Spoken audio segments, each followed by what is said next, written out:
नमस्तेस्तु भगवन् विश्वेश्वराय महादेवाय त्रयंबकाय त्रिपुरान्तकाय त्रिकाग्निकालाय कालाग्निरुद्राय नीलकण्ठाय मृत्युञ्जयाय सर्वेश्वराय सदाशिवाय श्रीमान् महादेवाय नमः।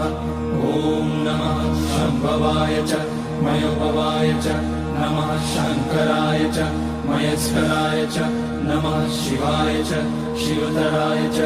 ॐ त्र्यम्बकं यजामहे सुगन्धिं पुष्टिवर्धनम् उर्वारुकमिव बन्धनान् मृत्योर्मुक्षीयमामृतात्।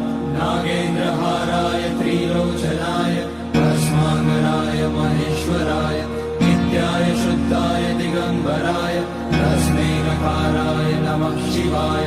मन्दाकिनी सलिलचन्दन चर्चिताय नन्दीश्वर प्रणतनाथ महेश्वराय